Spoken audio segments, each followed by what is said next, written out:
মৃত্যু সনদ না পাওয়া পর্যন্ত এমপি আনোয়ারুল আজিমের ঝিনাইদহ ৪ আসন শূন্য ঘোষণা করবে না সংসদ। চিফ হুইপ জানান, বুধবার শুরু হতে যাওয়া বাজেট অধিবেশনে তার মৃত্যুতে শোক প্রস্তাব তোলা হবে না। তিনি বলেন, আজিমের মৃত্যু সনদ স্বরাষ্ট্র মন্ত্রণালয় থেকে সংসদ সচিবালয়ে পাঠাতে হবে, তখন পরবর্তী পদক্ষেপ নেওয়া হবে।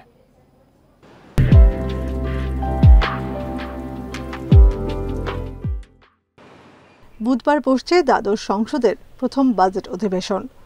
সংসদীয় রীতি অনুযায়ী চলতি সংসদের কোনো সদস্য মারা গেলে তার স্মরণে অধিবেশনের প্রথম দিনে শোক প্রস্তাব তোলা হয়। সেই শোক প্রস্তাবের উপর আলোচনা শেষে মুলতবি করা হয় অধিবেশন। ২২ মে খবর পাওয়া যায়, ঝিনাইদহ ৪ আসনের ৩ বারের এমপি আনোয়ারুল আজিম ভারতের কলকাতায় খুন হয়েছেন। তার মৃত্যুতে শোকও জানান প্রধানমন্ত্রী ও স্পিকার। কিন্তু এখনই আনোয়ারুল আজিমের মৃত্যুতে সংসদে শোক প্রস্তাব আনা হবে না বলে জানান চিফ হুইপ। যেহেতু এটা এখনো তদন্ত চলতেছে, এটা তদন্তের যতক্ষণ পর্যন্ত সরকারিভাবে এটাকে ঘোষণা না করা হবে, সংসদের সিট আমরা এটা শূন্য পারতেছি না এবং তাকে মৃত্যু ধরে নিয়ে আমরা ওই শোক মুলতবি করতে পারবো বলে আমার মনে হয় না।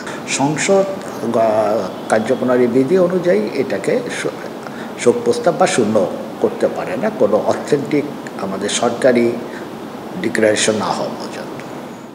সংসদ সচিবালয় জানিয়েছে, আনোয়ারুল আজিম হত্যার তদন্ত ভারতে চলমান।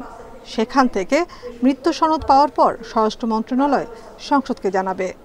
যেখানে মামলাটা হয়েছে সেখান থেকে এটাকে ওইভাবে একটা ডিক্লারেশন আসতে হবে। সরকারি ওই ধরনের জিনিস আমাদেরকে পেতে হবে।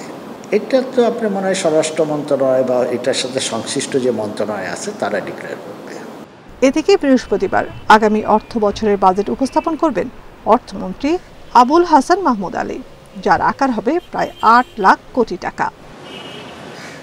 নাফিজাতুল্লাহ, ইন্ডিপেন্ডেন্ট নিউজ, ঢাকা।